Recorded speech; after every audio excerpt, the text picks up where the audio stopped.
If someone stops talking to you, never make this one mistake. It's important to remember that if someone stops talking to you, blocks you, or distances themselves from you, you shouldn't make the same mistake by chasing after them. He won't go anywhere, I guarantee you this. He can't go anywhere. Not too many advices, not 2, 3, 4, 8, or 10 things, just one piece of advice. So here's my advice. Stop running after him. When someone blocks you or stops talking to you, they bring you back to zero. If you chase after them instead of moving forward, you start moving backward. You have regressed too far back. Reversing that much progress can be challenging. Remember, if someone blocks you, it's not a big deal to unblock you. If someone stops talking to you, it doesn't mean they have a heart of stone. It's not difficult to soften them up and make them talk to you again, but don't make the mistake of chasing after them. If you do, you'll only move further into negative territory, and the task becomes even more difficult. Stop at zero. Stand there. Don't take any action. In psychology, it's advised that if you're unable to comprehend something, then remain still. Stop and stand. Psychology is very clear on this matter. This approach allows whatever problem you're facing, whether emotional or psychological, to settle. If you can't understand, don't chase after him. Why does a person chase after him? To understand this, it's important to grasp his psychology. A person believes that if they chase after him, the other person will listen to them. If he listens to you, he will never leave you, stop talking to you, or block you. It's crucial to decode someone's pharaoh behavior, to understand their actions. Decode why he's behaving this way and hold on to that understanding. This is also a strategic maneuver. People play games, unblocking you from one platform while blocking you from others.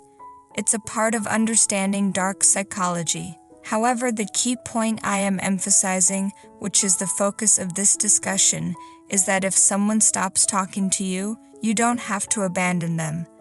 Leaving, there's no room for divorce, breakups, or moving on. It's not even in our dictionary. We don't even believe in this dictionary in which there are 2 to 3 words. They tear up the page and burn it. You don't have to leave.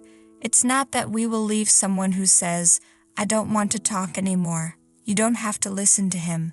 Who is he? Who the hell he or she is, that he decides that he doesn't want to talk anymore? How can he block you? These things don't work like that. It takes time to recover from all the damage. And what exactly is the damage?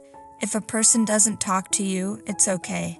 If a person blocks you, as I mentioned earlier, he will unblock you with the same fingers that he used to block you. It's crucial to understand this. If someone had grasped this through prayers, then people wouldn't have gone anywhere. They wouldn't have needed to go anywhere. They would have attained it through prayers. See, understand this psychology. Tears affect you because you are empathetic, because you are a decent person. Prayers don't affect a bad person. Tears don't affect a bad person. Forgiveness doesn't affect a bad person. Even if you kneel down to hold their feet, they will kick you. This is a bad person. I find it strange that all the effort I've put into relationships, if you stoop down to hold their feet, they will kick you and tell you to step back. You've prioritized them above the entire world, above your parents, your siblings, and all other relationships. When you encounter a problem with that person, instead of trying to understand the relationship, they block you and declare that they won't message or call you anymore, that you're out of their life. It's a breakup. Don't chase after a breakup. Not at all. And then the other person has to convince themselves in their mind that they won't let you go, but they won't come after you. I will bring you to a stage where you'll come after me even if you don't want to. The requests you make, the desires you have, thinking you'll get someone through prayers or tears. If you get someone by chasing after them, and so be it. If you get them by crying, then fine. What more do you want?